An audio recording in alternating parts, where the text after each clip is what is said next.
The shovel bit into hard-packed earth with a sound like breaking bones, and Maddox Rowan knew he was digging up more than just dirt. The woman's pale hand jutting from the shallow grave beneath the gallows still wore the silver bracelet he'd given her 3 days ago, when everything in Bitter Creek had gone straight to hell. Celeste, he breathed, dropping the shovel and falling to his knees. His calloused fingers traced the delicate chain around her wrist, the one he'd bought with his last $2 at the traveling merchant's wagon.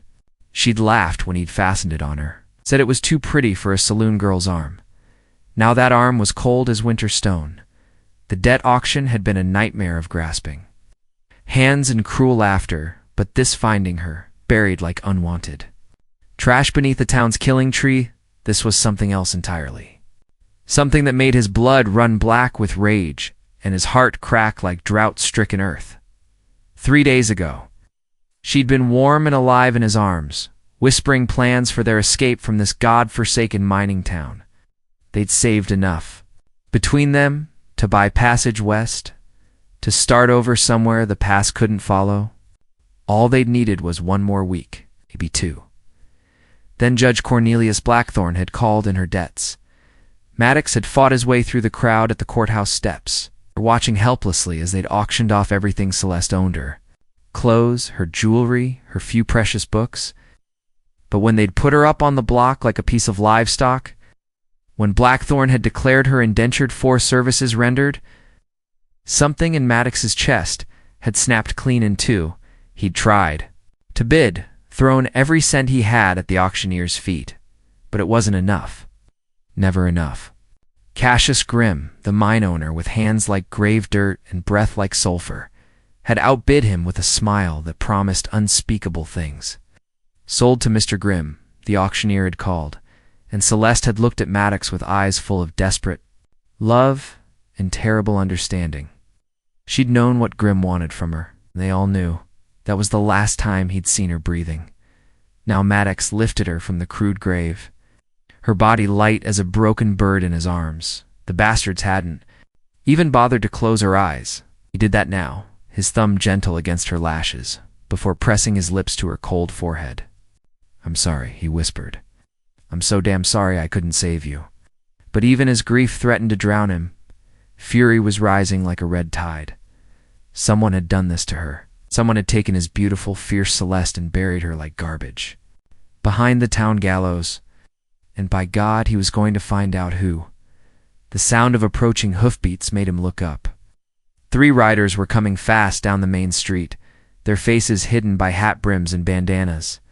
Maddox laid Celeste gently on the ground and reached for his Colt, but they were already wheeling their horses around. Dust and gravel sprang from hooves as they disappeared into the maze of mining shacks and brothels that made up Bitter Creek's backstreets. Someone had been watching. Someone who didn't want her found. Maddox gathered Celeste in his arms again, cradling her against his chest as he walked toward the undertaker's parlor. But his mind was already working, cataloging everything he knew about Judge Blackthorne's auction, about Cassius Grimm's appetites, about the 3 riders who'd fled the moment they'd seen him digging. Someone in this rotten town murdered the only good thing in his life. And before he buried her proper, before he said his final goodbye, he was going to make damn sure they paid for it in blood. The undertaker's parlor smelled like carbolic acid and broken dreams, a combination that made Maddox's stomach turn as he carried Celeste through the narrow doorway. Jeremiah Ashe looked up from his ledger with the practiced indifference of a man who'd seen too much death. But his expression shifted when he saw what Maddox was carrying. "Sweet Mother of God," Ashe breathed, setting down his pen. "Is that Celeste Moreau?" Found her buried behind the gallows like she was nothing. Maddox's voice was steady, but his hands shook as he laid her on the preparation table. "Somebody's going to answer for this?" Ashe pulled on his spectacles and began examining the body with professional detachment. But Maddox could see the anger building in the older man's eyes. Everyone in Bitter Creek had loved Celeste. He'd been the one bright spot in a town full of darkness. Always ready with a kind word or a shared meal for anyone down on their luck. "No obvious wounds," Ashe murmured, his fingers checking her neck, her wrists. "But look here," he pointed to faint bruising around her throat. "Someone choked the life out of her, then tried to make it look like she'd just disappeared. The rage that had been simmering in Maddox's chest erupted like a geyser. His fists slammed into the wall hard enough to crack the plaster, sending dust motes dancing in the afternoon light streaming through the grimy windows. "Easy, boy," Ash said quietly. "Anger won't bring her back. But justice might give her some peace." "Justice?" Maddox laughed bitterly. "In this town? Judge Blackthorne owns half the businesses, and Grimm owns the other half. They make the laws here, and those laws don't protect girls like Celeste? Maybe not. But they don't protect murderers either, if you're smart about how you go after them." 4. Maddox could ask what he meant. The parlor door banged open, and Deputy Marshal Wade Holbrook stepped inside, his badge glinting in the dim light. Maddox tensed, ready for trouble. But Holbrook held up his hands in a gesture of peace. "Heard you found something interesting behind the gallows?" Holbrook said, his eyes taking in Celeste's still form. "Thought I might take a look. Since when?" "Do you care about dead saloon girls?" Maddox snarled. "Since one of them was murdered in my jurisdiction?" Holbrook removed his hat, revealing graying hair and tired eyes. "I know what you think of me, Rowan. No, you figure I'm just another corrupt lawman in Blackthorne's pocket. But I've got a daughter about Celeste's age, and if someone did this to her—" He trailed off, his jaw working. Ash cleared his throat. "Marshal, I was just telling Mr. Rowan here that someone strangled this girl. Professional job to knew exactly how much pressure to apply, how long to hold on." "Professional," Holbrook repeated, his eyes sharpening. "You thinking hired killer? Thinking someone with experience?" Ash's voice dropped to a whisper. "Someone who's done this before." Maddox felt ice forming in his veins. "There have been others?" Holbrook and Ash exchanged a look that spoke volumes. Finally, the marshal sighed and pulled out a leather-bound notebook. 3 girls in the past 2 years, he admitted. All of them worked the saloons. All of them had debts to certain prominent citizens, and all of them disappeared right after. Debt auctions. "We never found the bodies before. Why didn't you?" "Because I had no proof and no jurisdiction to investigate men like Blackthorne and Grimm without solid evidence. But now," Holbrook looked down at Celeste's peaceful face, "now I've got a body and a witness who found it. That changes things." Maddox's mind was racing. "The 3 riders who saw me digging, they took off like their tails were on fire the second they spotted me. Can you describe them?" "Had bandanas up, but one was riding a paint horse with a distinctive white blaze. Other was tall, lean. Wore a gray hat with a silver band." Tox closed his eyes, forcing himself to remember details. "The third one. Something familiar about the way he sat his horse, like I'd seen him before." Holbrook was writing everything down. "I'll check. The stables, see who owns a paint with that marking." But Rowan, he looked up from his notebook. "I need you to stay out of this now. Let me handle it legal-like." "Legal?" Maddox's laugh was harsh as winter wind. "Your legal system sold her like cattle 3 days ago. Legal system let Grimm buy her like she was a piece of property. And now your legal system wants me to sit back and wait while her killer walks free? If you go after them with guns blazing, they'll kill you and claim self-defense. Then Celeste's death will never be avenged." Holbrook stepped closer, his voice urgent. "But if you help me build a case, gather evidence, maybe we can bring them all down?" Maddox stared at the marshal for a long moment, weighing his options. Revenge would feel good, but justice might actually accomplish something. "What do you need me to do?" The Silver Dollar Saloon buzzed with nervous energy that night, like a wasp's nest that had been poked with a stick. Word of Celeste's death had spread through Bitter Creek like wildfire, and the working girls clustered together in small groups, their painted faces pale with fear. Maddox sat in the corner, nursing a whiskey he hadn't touched, his eyes cataloging every face, every nervous gesture, every guilty glance. Marshal Holbrook's plan was simple. Let people think. Tox was drowning his sorrows in liquor, while the lawman quietly investigated from the shadows. But what the marshal didn't know was that Maddox had his own agenda. Another one. The bartender, a scarred man named Felix who'd lost 2 fingers to a mining accident, gestured at Maddox's untouched glass. "I'm fine." Maddox's voice was carefully slurred, playing the part of a grieving drunk. "Just trying to forget, you know?" Felix nodded sympathetically, but his eyes were watchful. A terrible thing about Miss Celeste. Can't imagine who'd want to hurt a sweet girl like that. Can't you? At the voice Came from behind Maddox, smooth as silk and twice as dangerous. He turned to find Cassius Grimm sliding into the opposite chair, his pale eyes glittering with something that might have been amusement. Grimm was a tall man with the kind of predatory grace that reminded Maddox of a buzzard circling carrion. His clothes were expensive, but somehow always looked dirty, as if corruption leaked through the fabric like sweat. Mr. Rowan, isn't it? The drifter who was so attached to our dear departed Celeste. Grimm's smile revealed teeth like yellowed ivory. Such a shame about her unfortunate end. Xu's hand inched toward his gun, but he forced himself to stay in character. Don't know what you mean. Last I heard she just left town. Oh, but surely you've heard by now. Found buried behind the gallows. Poor thing. Quite shocking. Grimm's tone suggested he found it anything but shocking. Of course, these working girls lead such dangerous lives. All manner of rough men passing through town, looking for companionship. You saying some stranger killed her? I'm saying she was merchandise that someone damaged before I could. Shh. Enjoy my purchase. Grimm leaned forward, his breath smelling of tobacco and something rotten. Cost me quite a bit of money, that did. Makes a man wonder if there might be compensation available from whoever's responsible. The threat was clear as crystal. Grimm thought Maddox had killed Celeste in a jealous rage, and he wanted payment for his loss. But there was something else in the mine owner's eyes, a flicker of uncertainty that suggested he wasn't entirely sure what had happened. I loved her, Maddox said, letting real pain bleed into his voice. Would never hurt her love. Grimm spoke the word like it tasted bad. Such a useless emotion. Much more practical to view women as investments.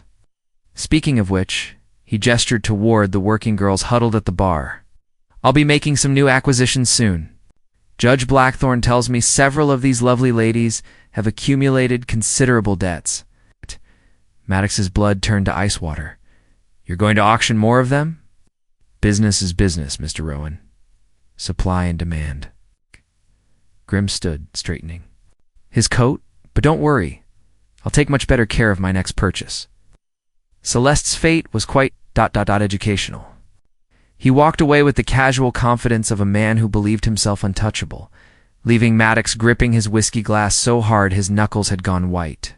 Round him, the saloon's conversations resumed their nervous buzz, but he caught fragments that made his skin crawl. Grimm's got his eye on Ruby. Blackthorne's calling in more debts, better to run than end up like Celeste. A gentle hand touched his shoulder. Maddox looked up to find Marina Delacroix, one of Celeste's closest friends, sliding into Grimm's vacated chair. Her dark eyes were red with tears, but her jaw was set with determination. We need to talk, she whispered. Somewhere private. Maddox nodded and followed her upstairs to a small room that smelled of cheap perfume and desperation. The door behind them then turned with an expression that was part fear, part fury. Celeste didn't just disappear after the auction, she said without preamble. She came back here that night, scared out of her mind. Said Grimm had taken her to his house, but she'd managed to get away. Get away how? Broke a whiskey bottle over his head when he tried to. Marina's voice trailed off, but Maddox could fill in the blanks.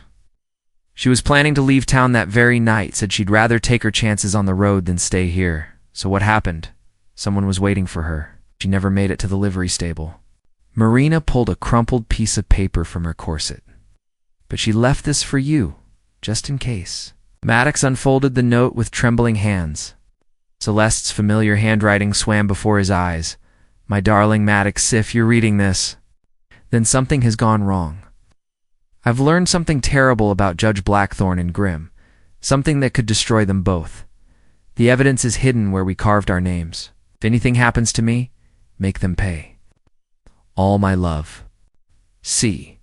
The old oak tree stood like a sentinel at the edge of town, its massive trunk scarred by decades of lovers' initials and broken promises. Maddox ran his fingers over the bark until he found what he was looking for. CM plus Mr. Forever carved. Deep into the wood 3 months ago. When forever had seemed like a possibility instead of a cruel joke, The hollow beneath the carved letters was small, Ow. barely big enough for a child's fist, but Celeste had hidden her treasure well. Maddox's fingers closed round a leather pouch that contained more than he dared hope for. Papers, photographs, a ledger written in Celeste's careful handwriting by moonlight. He spread the contents on a flat stone and felt his blood turn to fire. The photographs showed Judge Blackthorne and Cassius grim with a group of men Maddox didn't recognize, all of them standing over what looked like freshly dug graves. The papers were correspondence between Blackthorne and someone in Denver letters, discussing the disposal of problematic merchandise and the efficient management of unwanted inventory, but it was Celeste's ledger that made his hands shake with rage. She'd documented everything. The names of girls who'd disappeared after dead auctions, dates and locations where bodies might be buried. Even records of payments made to certain individuals for cleaning services. At the bottom of the last page in her delicate script was a final entry dated the day she died. They know. I've been watching. B. Summoned me to his office tonight after the auction. Plans to eliminate the evidence, including me. If something happens, look for the killing ground behind the old Hendricks place. That's where they've been taking the girls. Attacks closed the ledger with trembling hands. Celeste hadn't just been murdered to satisfy Grimm's twisted appetites. She'd been killed because she'd uncovered a systematic operation. These men weren't just buying girls at dead auctions. Were murdering them and disposing of the bodies. Like trash? The sound of approaching hoofbeats made him stuff the evidence back into the pouch and fade into the shadows. 3 riders emerged from the darkness, the same ones he'd seen fleeing from the gallows. This time they were moving slowly, deliberately, their faces visible in the pale moonlight. Maddox's blood froze. The man on the paint horse was Grimm's foreman, a brutal enforcer named Silas Craw. The tall one in the gray hat was Deputy Tom Wickham, supposedly one of Marshal Holbrook's most trusted men. And the third rider, the one who'd seemed familiar, Judge Cornelius Blackthorne himself. They dismounted near the oak tree, their voices carrying clearly in the still night air. You sure he found something? Blackthorne's cultured tone couldn't hide his nervousness. Saw him digging around the roots for near an hour, Craw replied. Whatever that girl hid, he's got it now. Then we eliminate him tonight. Wickham's hand rested on his gun. Make it look like a robbery gone wrong. Drifter like him, nobody will ask too many questions. And if he's already shared what he found, then we accelerate the timeline. Blackthorne's voice hardened. Burn the evidence at the Hendricks place. Liquidate the remaining girls and disappear until the heat dies down. We've made enough money. From this operation to live comfortably elsewhere, Maddox felt sick. They were talking about murdering every working girl in Bitter Creek to cover their tracks. Marina Ruby, sweet little Violet, who couldn't be more than 8 in all of them, marked for death because Celeste had been brave enough to expose the truth. As the 3 conspirators remounted and rode back to Wardtown, Maddox made his own plans. Marshal Holbrook had asked him to stay out of it, to let the law handle everything properly. But the law was corrupted. Justice had failed before it could even begin. Some things couldn't wait for proper procedures. He tucked Celeste's evidence inside his shirt, checked his weapons, and started walking toward the Hendricks place. These bastards wanted to clean up their killing ground. They'd find him waiting. But first, he had one stop to make. The Silver Dollar was quieter now, most of the girls having retreated upstairs for the night. Maddox found Marina in the kitchen, sharing a bottle of whiskey with Ruby and Violet while they counted their meager earnings. We need to talk, he said without preamble. All of you. Something in his tone made them look up sharply. Down her glass, her eyes searching his face. You found something. I found everything. Maddox pulled out one of the photographs, laying it on the scarred wooden table. Celeste wasn't the first, and if we don't act tonight, she won't be the last. The girls stared at the image in horrified silence. Finally, Ruby spoke, her voice barely a whisper. Sweet Jesus. How many? Too many. Maddox met each of their eyes in turn. They're planning to kill all of you tonight. Burn the evidence and skip town. But I'm not going to let that happen. What do you want us to do? Maddox smiled, and it was the cold, predatory expression of a man who'd finally found his purpose. I want you to help me send these bastards straight to hell.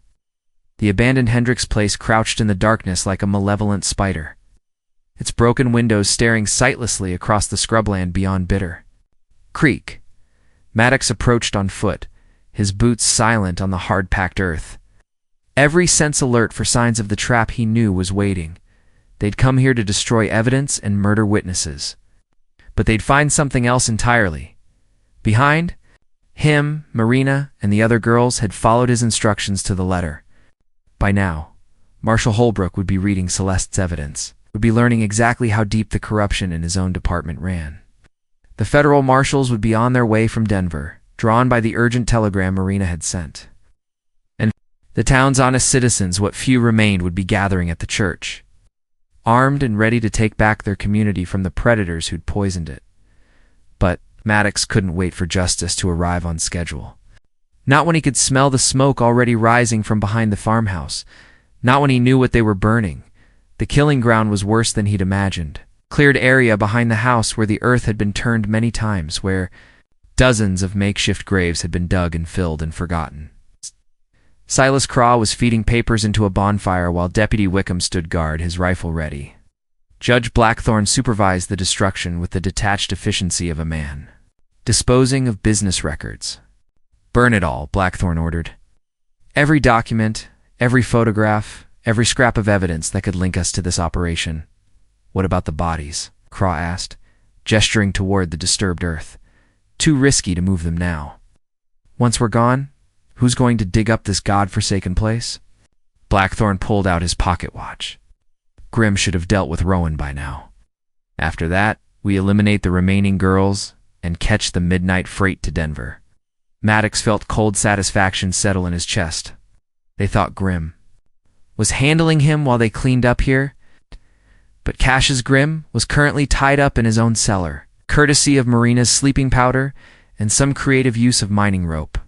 The mine owner would live barely, but he wouldn't be helping anyone. Tonight, time to announce his presence. The first shot took Deputy Wickham in the shoulder, spinning him around and sending his rifle flying into the darkness. The second shattered the lantern by the bonfire, plunging the killing ground into chaos. "Rowan." Blackthorne's voice cracked with panic. "You're making a terrible mistake." "The only mistake I made was not killing you 3 days ago." Maddox stepped into the firelight, his Colt trained on the judge. "But I'm fixing that now." Craw went for his gun, but Maddox was faster. The foreman dropped with a bullet in his chest, his blood mixing with the ashes of his victim's records. Wickham was trying to crawl toward his rifle with one good arm, whimpering like a kicked dog. "You can't prove anything," Blackthorne said, but his aristocratic composure was cracking. "Whatever that whore told you, the blow came so fast the judge never saw it coming."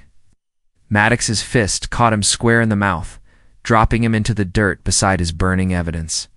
Her name was Celeste. Maddox's voice was quiet, deadly. "And she was worth more than all 3 of you parasites combined." "Please." Blackthorne spat blood and tried to scramble backward. "I can pay you. Whatever you want. I want her back. Can you give me that?" The judge's silence was answer enough. But before Maddox could finish what he'd started, the sound of approaching horses filled the night. Not the federal marshals, they wouldn't arrive for hours yet. These were local riders, and from the sound of it, there were a lot of them. "Looks like the cavalry's arrived."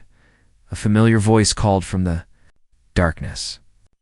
Marshal Holbrook stepped into the firelight, his badge glinting, his own gun drawn but pointed at the ground.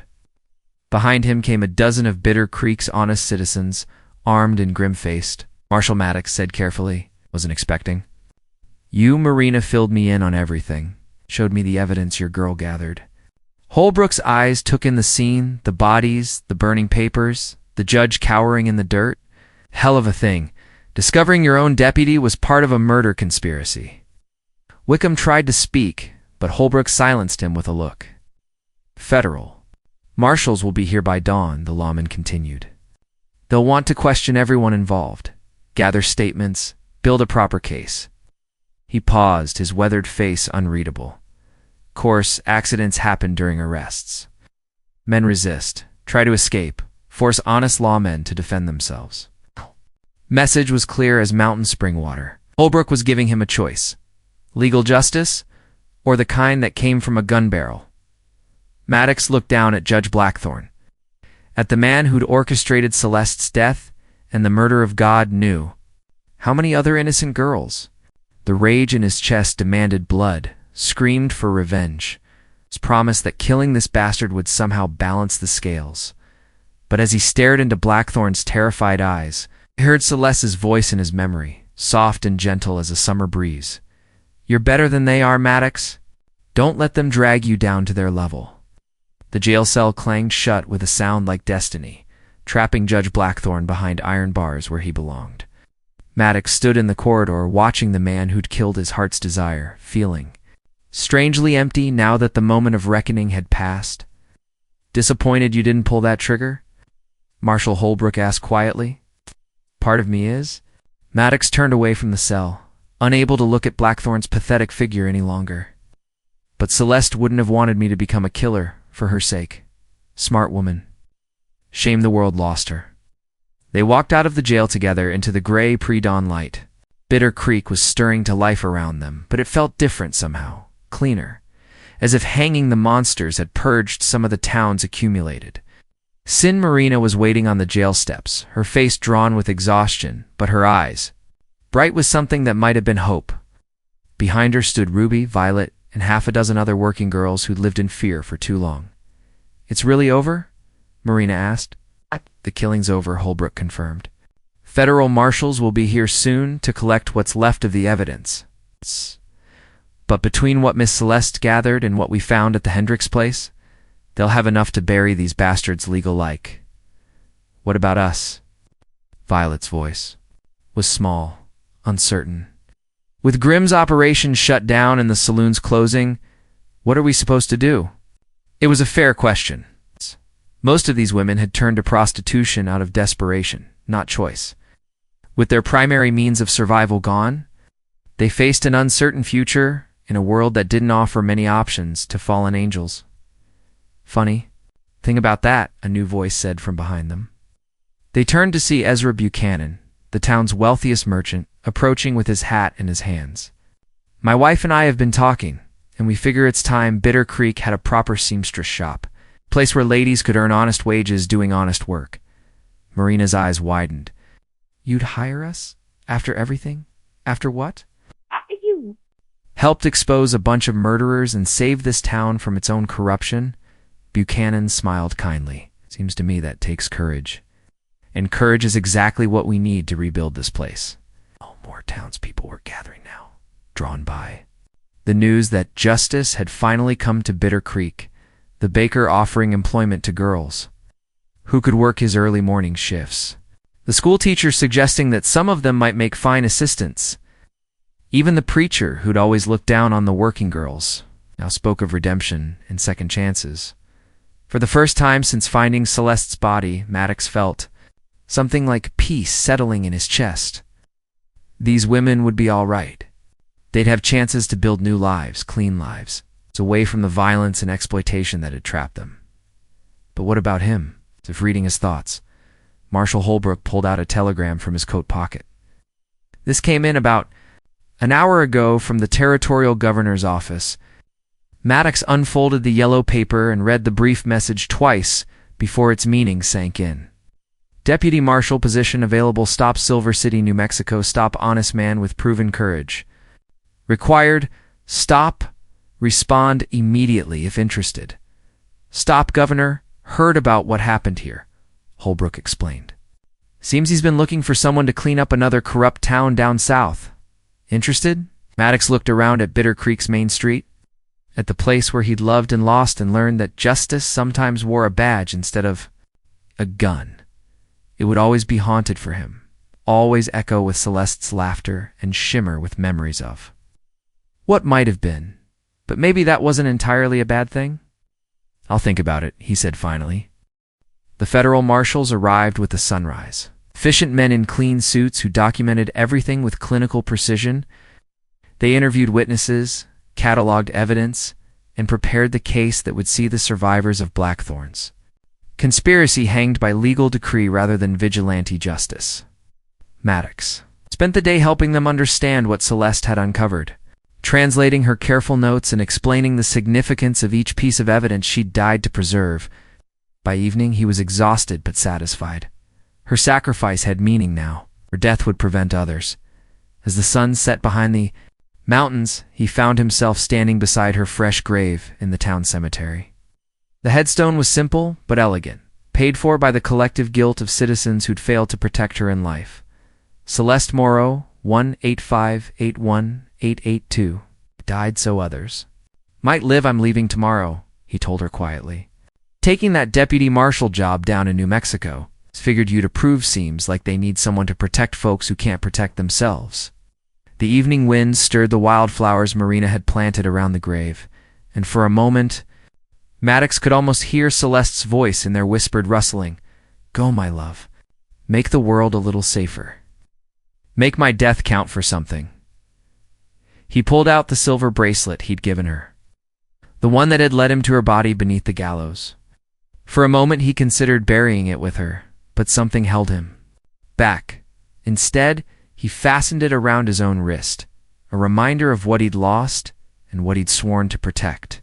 Then he touched the headstone one last time and walked away into the gathering darkness, carrying her memory like a lantern to light his path toward whatever justice awaited in the next town, the next fight, the next chance to honor her sacrifice.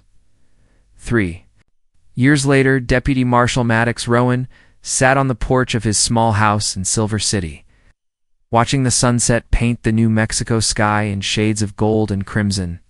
The silver bracelet on his wrist caught the dying light, constant reminder of the woman who'd changed his life and the promise he'd made over her grave. Silver City had been almost as corrupt as Bitter Creek when he'd arrived, but patience and determination had slowly cleaned out the worst of the rot. The corrupt sheriff was in prison, the crooked judges had been replaced, and the working girls now had protection instead of predators.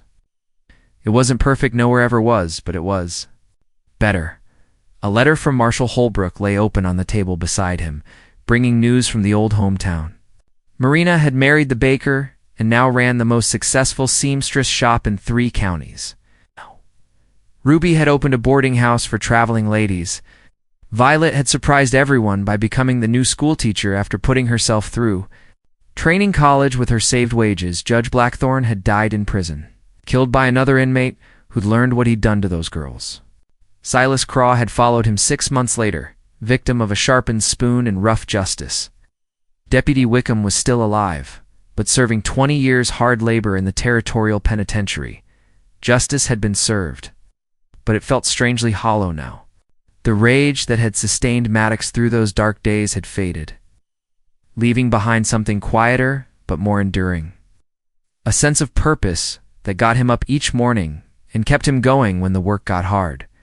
The sound of approaching footsteps made him look up. Dr. Isabella Santos was walking up his garden path, her medical bag in one hand and a basket of fresh bread in the other. She'd become a fixture in his life over the past year, the town's only physician. A woman who'd fought her own battles against prejudice and corruption to build a practice healing the sick and injured. "Evening, Marshal," she said, with a smile that made something warm uncurl in his chest. "I thought you might be hungry. I thought you might be right." He gestured to the empty chair beside him. "Care to join me?" They sat in comfortable silence as the sky darkened and the first stars appeared. Isabella had heard his story, knew about Celeste and the promise that had shaped his life since Bitter Creek. She understood that some wounds never fully healed, only learned to coexist with hope. "Got word from Santa Fe today," she said eventually. "They're offering me a position at the territorial hospital. Better pay, more resources, chance to work with other doctors." Maddox felt his heart skip, but he kept his voice steady. "That's a wonderful opportunity. You should take it." "Should I?" She turned to face him, her dark eyes searching his face in the starlight. "I've built something here, Maddox. Practice, a life, connections that matter, and there's someone here who matters more than any career advancement." The words hung between them like a bridge he wasn't sure he was ready to cross. For 3 years, he'd carried Celeste's memory like a sacred flame, believing that loving again would somehow betray what they'd shared. But but lately, watching Isabella work tirelessly to heal the broken people of Silver City. Seeing her courage in the face of those who thought women had no business being doctors, he'd felt something stirring, that he'd thought was buried forever. "Isabella," he began, but she held up a hand to stop him. "I know you loved her. I know she'll always be part of who you are, and I wouldn't want to change that. But love isn't finite, Maddox. It doesn't run out when you use it. It grows." Reached over and touched the silver bracelet on his wrist, her fingers gentle against his skin. "She died protecting innocent people. You've spent 3 years doing the same thing, honoring her memory by living the kind of life she would have been proud of. But hiding from happiness isn't honoring anyone. It's just another kind of death." Maddox stared down at the bracelet, remembering the day he'd fastened it around Celeste's wrist, remembering her laughter and her dreams of a better life. What would she want for him now? Would she really expect him to spend the rest of his life alone, mourning what they'd lost, instead of celebrating what they'd found? In his memory, he heard her voice again. Not the desperate whisper of her final letter, but the warm, living sound of her laughter. "Live, my darling. Love, again. Be happy." "I'm scared," he admitted quietly. Scared of forgetting her, scared of losing someone else, scared of being happy again. Isabella's voice was gentle but firm. "She wouldn't want that for you, would she?" "No." The word came out like a sigh. "She'd want me to find someone who makes me laugh, someone who challenges me to be better, someone who shares my dreams of making the world a little safer." "And have you found someone like that?" Maddox looked at Isabella, her strong hands that had sewn up countless wounds, at her determined eyes that had faced down angry husbands who didn't want their wives treated by a female doctor, at a generous heart that had room for both his pain and his hope. "Yeah," he said softly, "I think I have." She smiled then, radiant as sunrise, and leaned over to kiss him.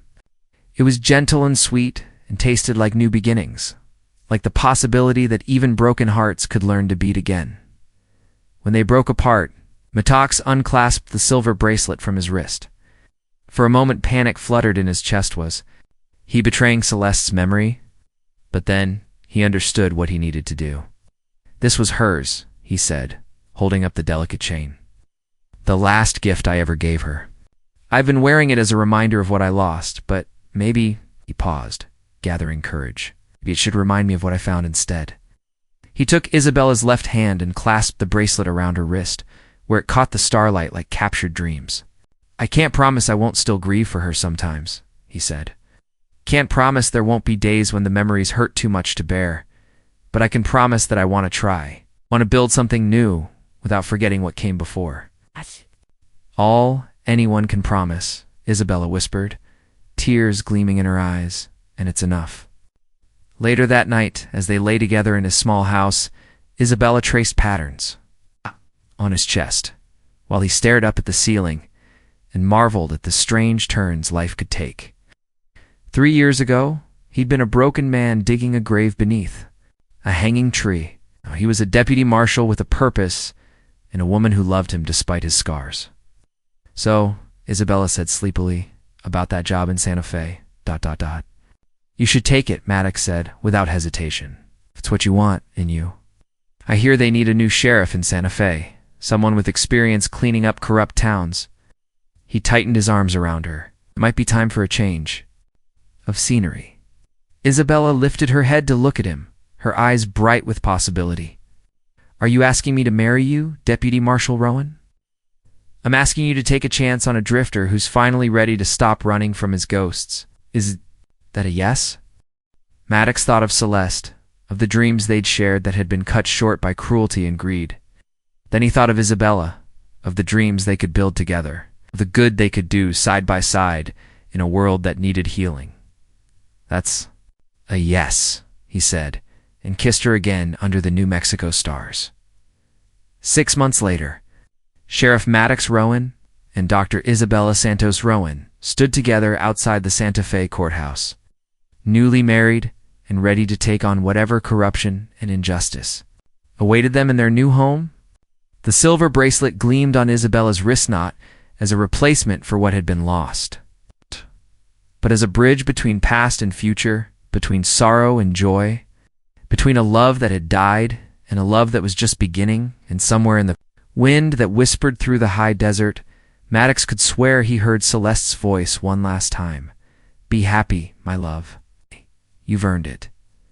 He squeezed his wife's hand and stepped forward into their new life, carrying the dead with honor while embracing the living with hope. Justice had been served, love had been found again, and the future stretched ahead like an open road leading toward whatever adventures awaited. Two people brave enough to believe in second chances. The drifter had finally found his home.